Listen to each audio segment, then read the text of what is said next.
নমস্কার বন্ধুরা, আজকে আমি কথা বলবো সেই বিষয় নিয়ে যেখানটায় চারটে মেয়ে একটা ছেলের জন্য নিজেদের মধ্যে মারপিট করে। রিয়েল লাইফে এটার উল্টোটা হয় না? एक मिनट मेरा बंदा है, ठीक है ना? मैं तुमको पैसे उठा रही, मेरा बंदा 3 साल से डेट कर रही हूं उसको मैं 3 साल से 4 साल से मैं डेट कर रही हूं। कहां से এইটা কি কোনো কথা?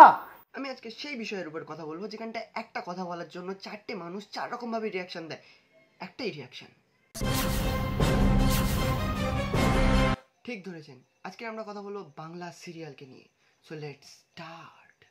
ইম্পর্টেন্ট ক্রিকেট ম্যাচ থাকুক কিংবা ইম্পর্টেন্ট ফুটবল ম্যাচ, তোমার মা তোমার মাথায় গুলি করে দেবে, কিন্তু রিমোট তুমি পাচ্ছ না। তোমার আঙুল কেটে যাক, মাথা ফেটে যাক কিংবা গলা কেটে যাক, তোমার মায়ের কিচ্ছু যায় আসে না। অথচ যদি সিরিয়ালের অ্যাক্টরের একটুখানি কিছু হয়ে যায়, ও মা গো কি কান্না, সে কি কান্না রে ভাই, চোখ থেকে জল জল করে বন্যা আসে, বন্যা। বাড়ির ছেলে মেয়েরা কোথাও যাবে না, কার সংসারে কি হচ্ছে, কার সাথে কার ঝামেলা হচ্ছে, কার নিয়ে কার কুচু কুচু হচ্ছে, এটাই এদের ইন্টারেস্ট। অথচ দিনের শেষে এরা সায়েন্টিস্ট।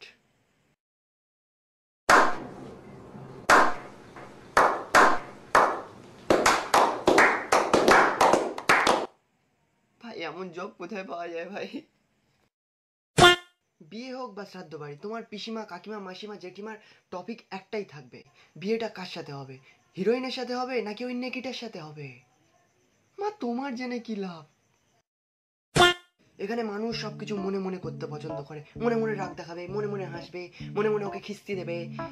আর এখানে সবকিছু ভাই, সবাই নতুন ড্রেস পরে ঘুরে বেড়ায়, নতুন ড্রেস পরে ঘুমোতে যাচ্ছে, নতুন ড্রেস পরে হাঁটতে যাচ্ছে, নতুন ড্রেস পরে।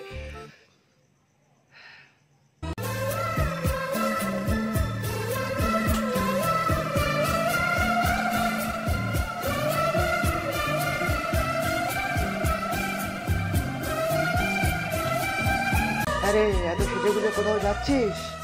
হ্যাঁ, কোথায় যাচ্ছিস? ঘুমোতে।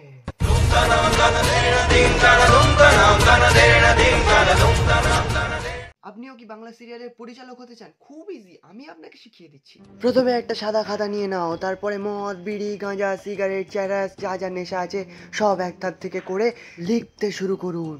এরপরে ন্যাকামো করতে পারে এরকম কিছু বাচ্চা বুড়ো জোয়ান সব এক জায়গায় করে নিন। আর তারপরে 5 কেজি ধুমটানানা মিউজিক, আর তারপরে এক একটা সিনের জন্য 4-5টা বজ্রপাতের এফেক্ট নিয়ে নিন। আর তারপরে একটা পিচ্চি শয়তান বুড়ো নিতে ভুলবেন না, যে প্রত্যেকটা হিরোইনের কাছে চট হবে। এবার সব কিছুকে এক জায়গায় দিয়ে ভালো করে মিক্স করুন। ব্যাস, আপনার হিট সিরিয়াল রেডি। তবে হ্যাঁ, বাংলা সিরিয়াল দেখা ভালো। বাংলা সিরিয়াল দেখলে আমরা জানতে পারি একটা মানুষ কিভাবে সারাদিন না পড়েও আইপিএস, ডক্টর অথবা সায়েন্টিস্ট এটাও পর্যন্ত হয়ে যেতে পারে। বাংলা সিরিয়াল দেখলে আমরা এটাও জানতে পারি যে তুমি হয়তো আজকে গরিব আছো, কিন্তু কালকে তুমি বড়লোক বাড়িতে বিয়ে করে বড়লোক হয়ে যেতে পারো। মস্ত প্ল্যানিং। বাংলা সিরিয়াল দেখলে আমরা এটাও জানতে পারি যে আপনার বড়লোক হওয়ার জন্য কোনো রকম কাজ করার দরকার নেই, সারাদিন সংসারের ঘটিনাটি জানলেই ব্যাস হয়ে যাবে তুমি বড়লোক। খাও মা কসম। তো আজকের মতো এই পর্যন্ত। ভালো লাগলে লাইক কমেন্ট শেয়ার কিছু করতে হবে না, যা খুশি করো। আর খারাপ লাগলে অবশ্যই কমেন্টে জানাবে যে কোথায় খারাপ লেগেছে।